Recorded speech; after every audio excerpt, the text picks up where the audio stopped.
pedirte en esta mañana que tú puedas hablar a nuestra vida. Tu palabra pueda traer refrigerio, dirección.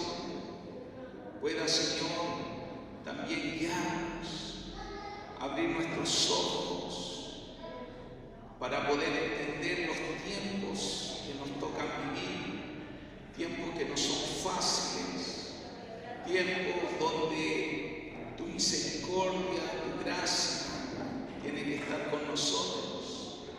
Ayúdanos, Señor, porque la verdad es que todos los días necesitamos ser adoradores. Todos los días necesitamos escuchar. Todos los días necesitamos, Señor, que tú puedas, Señor, guiarnos en cada decisión, en todo lo que hacemos, en todo lo que realizamos, Señor. Queremos tu dirección. Por eso, Señor, háblanos. Y haznos entender también lo que estos tiempos requieren de nosotros como iglesia, como hijos tuyos, Señor. Queremos, Señor, ser entendidos también de los tiempos. Así que yo pido, Señor, que nos hables a mi vida, hables a la vida de todos los que estamos aquí, a la vida de los hermanos que después van a ver este video, Señor. Que tú en realidad, Señor, puedas a través de tu palabra guiarnos. En el nombre de Jesús, Señor. Amén y amén. Bueno, hermanos, nosotros estamos en un tiempo donde es necesario siempre entender los tiempos. La Biblia dice que la iglesia de Cristo es su novia. ¿Dice usted amén? ¿Dice amén usted? ¿Realmente cree que usted es la novia de Cristo? La novia que espera por el Señor. Y la novia tiene que decir: ven, Señor Jesús. Te esperamos, Señor Jesús. Te anhelamos. Estamos expectantes para que tú regreses. Ese debe ser el anhelo de la novia de Cristo. La novia dice: ven. Y por eso, hermanos, la característica de la iglesia de los últimos tiempos es una iglesia que está expectante, que está ansiosa porque Cristo venga. ¿Le puedes decir a quien está al lado tuyo: tú anhelas que Cristo vuelva? Como pregunta, ¿anhelas que Cristo vuelva? Esto es lo que Dios quiere, que nosotros seamos esta iglesia que espera, esta iglesia que dice Maranatha. Y vamos a leer ahí en Apocalipsis capítulo 22, versículo 17, que lo van a poner allí. Dice: el Espíritu de Dios y la esposa del Cordero dicen: ven, Señor Jesús. Y todos los que estén escuchando digan: ven, Señor Jesús. Y el que tenga sed y quiera agua, que venga y tome gratis del agua que da vida eterna. Estas son las palabras que deben estar en nuestro corazón: anhelar que Cristo vuelva. Esta es nuestra esperanza y por eso la iglesia debe ser una iglesia expectante con esta característica. Y por eso las semanas anteriores hemos estado hablando del mensaje del reino de Dios, que el mensaje o el evangelio del reino de Dios es una buena noticia, que Dios, cuando Dios gobierna, hay una buena noticia. Cuando Dios viene a gobernar una vida, un corazón, cuando Dios viene a gobernar nuestros matrimonios, ¿sabe lo que tiene que ocurrir ahí? Cambios. Tienen que haber transformaciones. En la vida de una persona, cuando dice yo tengo el reino de Dios, tiene que darse por evidencia cambios, que quizás son procesos, pero son cambios sustanciales. Porque nosotros no tenemos una religión, no tenemos y no creemos en una religión muerta, vacía, sino una religión o una creencia, una fe, donde nuestro Dios es un Dios vivo, es un Dios presente que está trabajando en medio de nosotros. Es cierto que tú y yo somos como cuando en las páginas de internet usted ha visto que se ponen en construcción. Sí, es verdad, nosotros somos discípulos en construcción, pero Dios va trabajando en nuestras vidas. Y esto se tiene que ir viendo, esto se tiene que ir notando. Esto es ser un cristiano, esto es convertirse, esto es definitivamente que nuestra vida va de menos a más y donde Dios nos va transformando. Por eso es muy importante entender que el reino de Dios viene a cambiarnos, viene a transformarnos. El gobierno de Dios, y por eso es un buen mensaje. Por eso Jesucristo, nosotros dijimos que cuando comenzó su ministerio, ahí en Marcos capítulo 1, Él comienza diciendo: arrepentíos porque el reino de los cielos se ha acercado. Le decía a la gente, dice, crean, ¿cierto? Crean en esta buena noticia y decía que para creer solo basta decir sí creo, pero tengo que tener un corazón arrepentido. ¿Y de qué me tengo que arrepentir? Muchas veces uno dice que los pecados, es cierto, pero hemos dicho que hay un pecado que es el pecado original y principal, que es nuestro orgullo, que es nuestra rebeldía. Nosotros nos arrepentimos y decimos, queremos que cambie el que gobierna nuestra vida. Ese es el cambio. Esa es la conversión. Yo me convierto cuando el que gobernaba mi vida era yo y ahora el que gobierna mi vida es Cristo. Por eso el arrepentimiento es un cambio, es una transformación de 180 grados. Cambio. Gobernaba yo, dirigía yo, mandaba mi vida yo, pero ahora la manda Cristo. Y esto es una evidencia, es evidente. No es algo solo de prosa, de canto y de verso. Por eso el cambio de actitud y de vida se nota. Y cuando se nota es donde viene la buena noticia, es ahí donde nosotros empezamos a vivir esa transformación. Y el punto es, ¿por qué Dios quiere gobernar tu vida? ¿Por qué Dios quiere ser el Señor de tu vida? Dios está preparando una iglesia, una novia, que cada día se parezca más al novio. Una novia que empieza a limpiar sus ropas. Una novia que no solo canta y dice que ama a Jesús, sino que es una novia que se deja tratar por Jesús, que se deja gobernar por Jesús, que se deja hacer los cambios y los ajustes que Jesús tiene que hacer en nuestras vidas, en nuestros matrimonios, en nuestras familias. Por eso dice la palabra ahí en 1 Corintios, capítulo 6, verso 19 al 20, dice: ¿no se dan cuenta de que su cuerpo es templo del Espíritu Santo, quien vive en ustedes y les fue dado por Dios?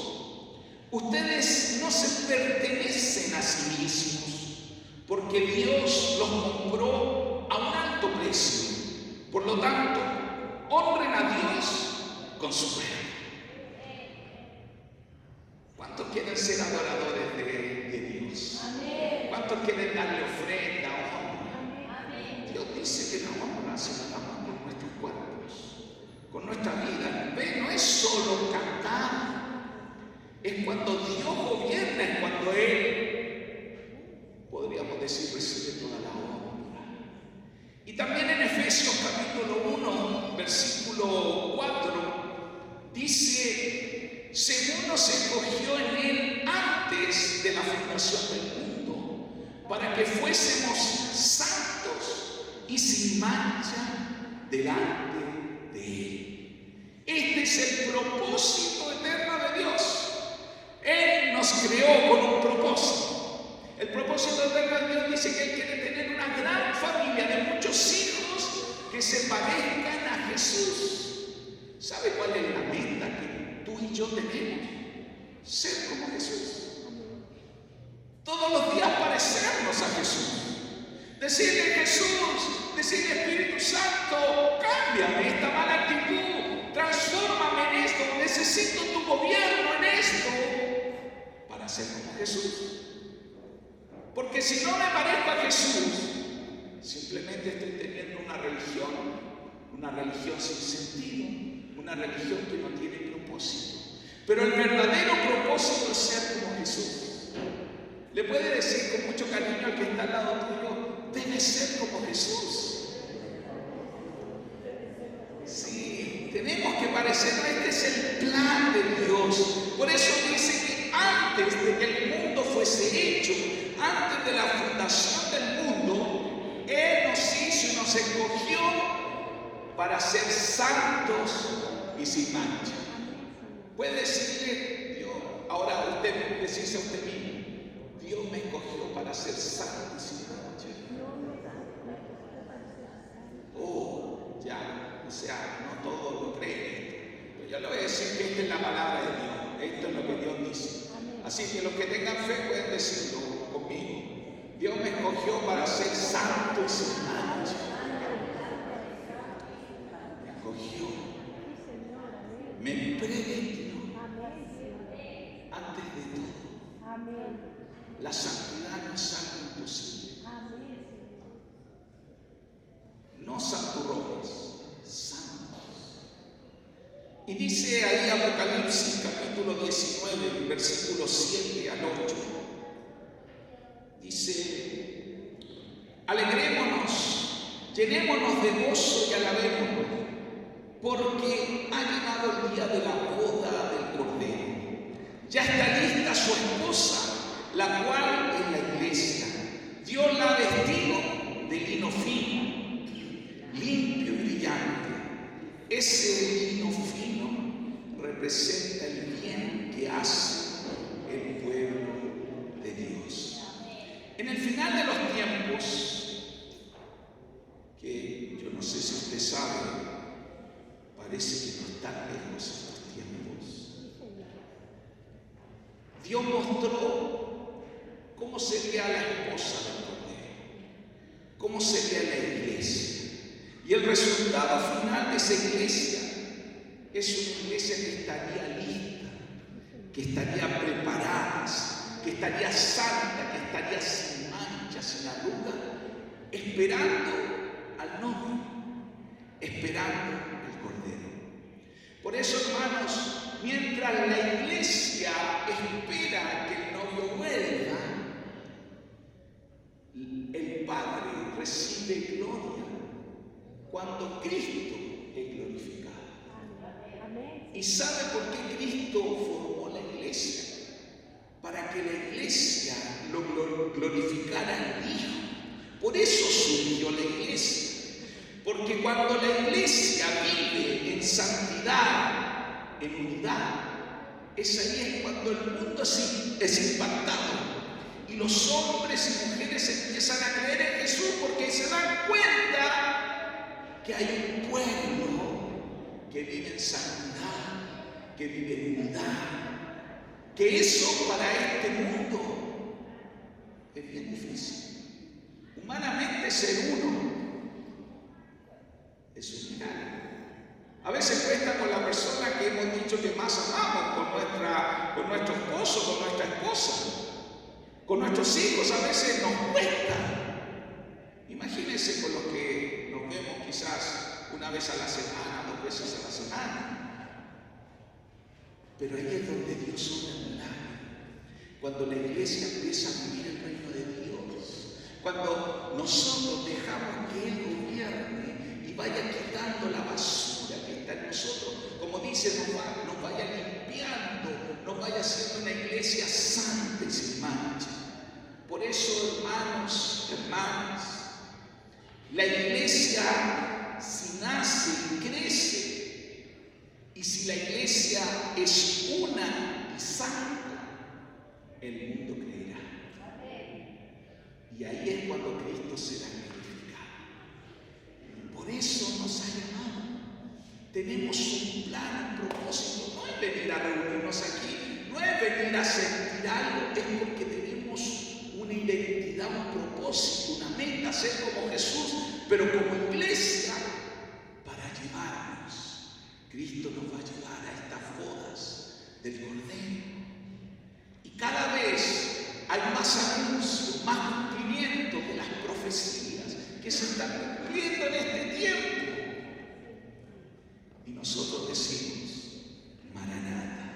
Por eso, la novia que Él vendrá a buscar, dice ahí en Efesios capítulo 5, del verso 25, en la segunda parte al 27, dice, Cristo amó a la iglesia y dio su vida por ella.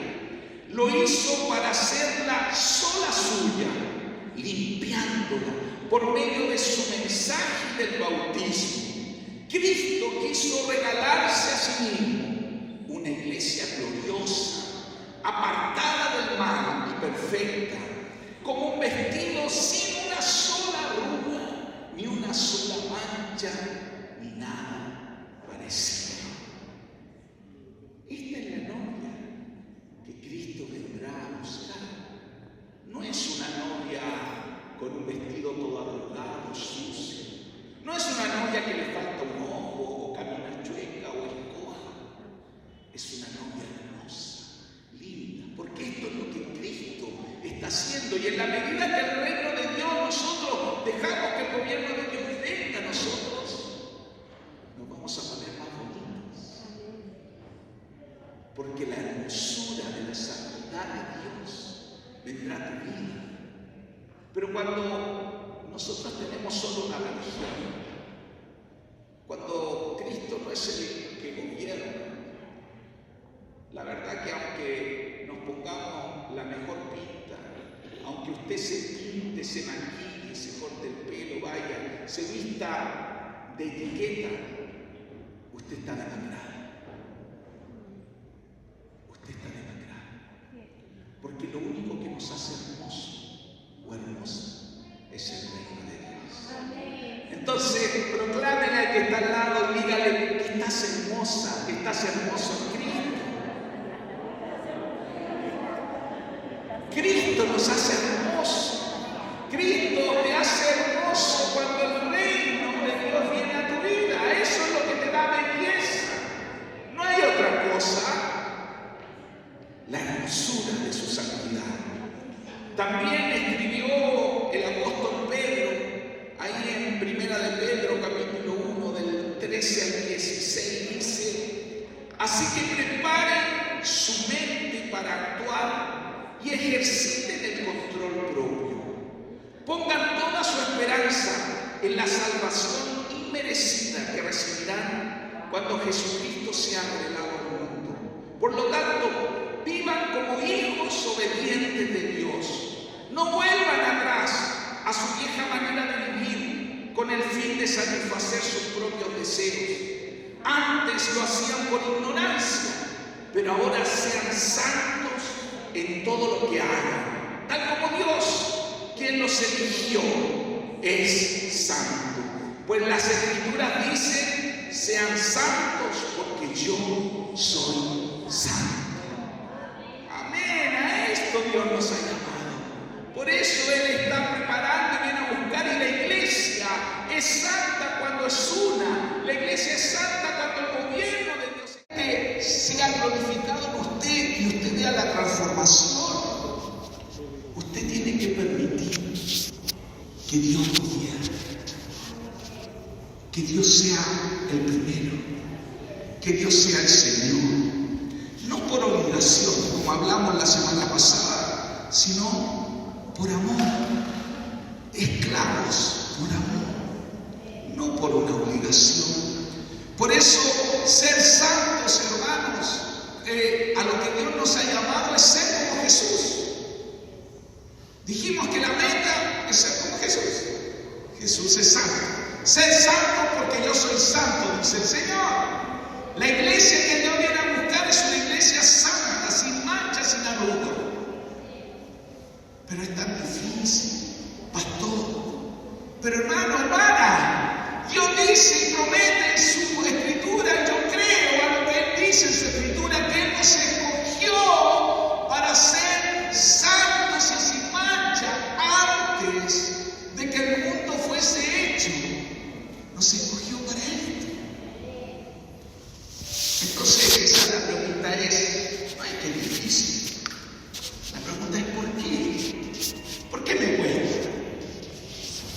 Y yo tengo la respuesta para ti. Necesitas el gobierno de Dios. Necesitas el reino de Dios. Necesitas arrepentirte y dejar de gobernar tú, a tus ideas, a tu manera, a tu forma, a tu pensamiento.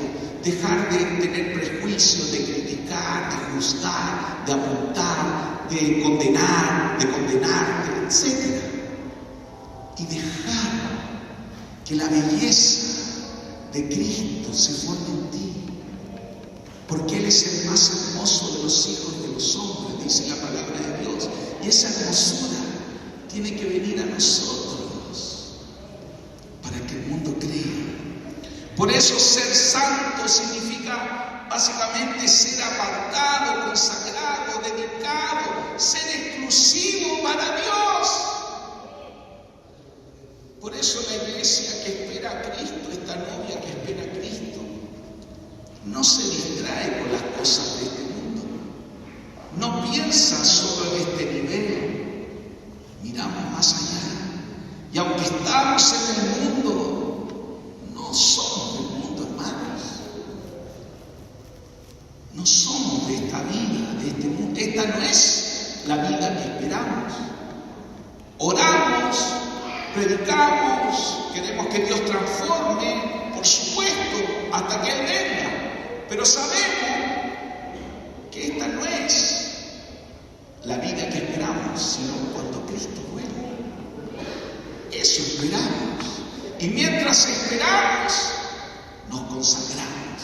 Mientras esperamos, anunciamos la buena noticia del gobierno de Dios. Mientras esperamos, le decimos a la gente lo mejor que le puede ocurrir. Lo mejor que te puede ocurrir es cuando Cristo gobierna. Pero claro, la gente va a mirarte y va a decir, pero Dios te gobierna a ti. Dios gobierna en tu matrimonio. Dios gobierna en tus talentos, en tu economía, en tus planes.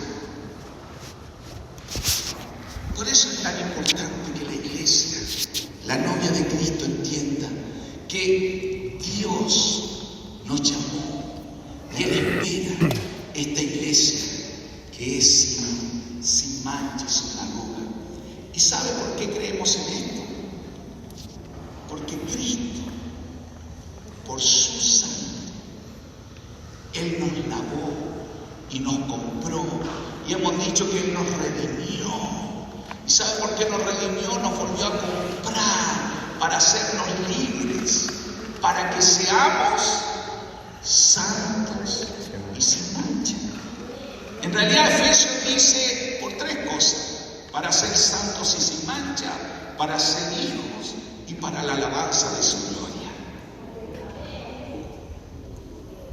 Hermano, hermana, si el reino de Dios no está en nuestras vidas, ¿cómo vamos a ser santos? ¿Cómo vamos a estar sin mancha? Porque cuando el reino de Dios viene a la vida de alguien, ¿saben para qué es? Para que Dios sea el Señor, sea el Kyrios. Y cuando Él es el Señor, cuando Él es el Kyrios, todo cambia. Todo empieza a cambiar. Por eso la fe que tenemos es esta. Esta, decía Pablo en la palabra de fe, lo hablamos la semana pasada, esta es la palabra de fe que predicamos. Si crees en tu corazón que Dios levantó a Jesucristo de los muertos y confiesas con tu boca que Él es el Señor, serás salvo. Por eso, santo y sin mancha es por medio de Cristo, es por medio de su gracia, de su perdón. Y dice, con esto concluyo, Colosenses capítulo 1, versos 13 y 14, dice: Dios nos rescató de la oscuridad en que vivíamos y nos llevó al reino de su amado Hijo, quien por su muerte nos salvó y perdonó nuestros pecados.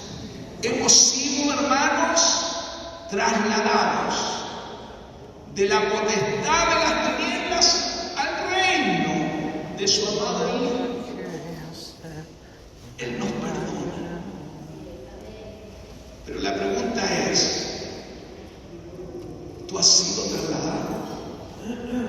Quizás tú dices, sí, hace 15 años, 20 años, 40 años, hace un año, hace 5. Y ahí es donde yo tengo otra pregunta. ¿Pero has vuelto atrás? ¿Has vuelto de nuevo atrás? ¿Cómo está el gobierno de Dios en tu hogar? ¿Qué fruto estás viviendo? ¿Frutos de paz? ¿Frutos de unidad? ¿Frutos apacibles?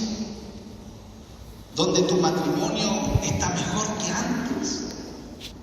¿Donde tu comunicación está mejor que antes? ¿Donde tu amor, tu ternura, tu perdón en tu matrimonio, donde se respira en tu hogar el perdón, la paz, la gracia?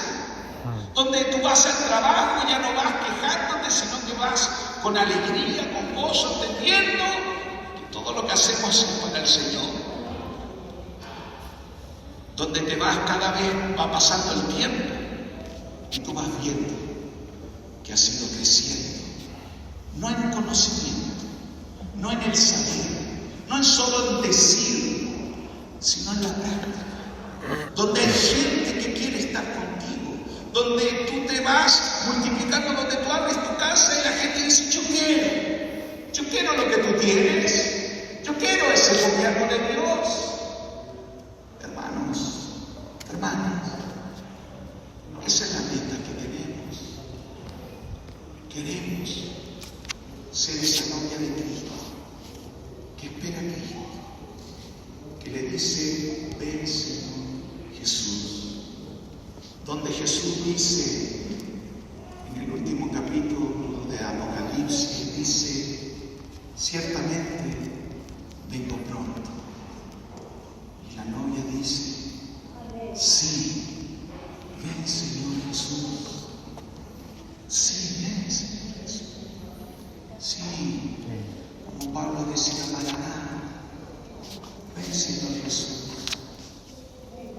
Esto era lo que a la iglesia primitiva más animaba: el Maranatha, el ver volver a Jesús, a buscar su novia, el venir a buscarte, el anhelar que Cristo vuelva, el querer ser esas vírgenes prudentes que tienen sus lámparas llenas de aceite, que esperan al novio, esas ovejas que esperan a su pastor.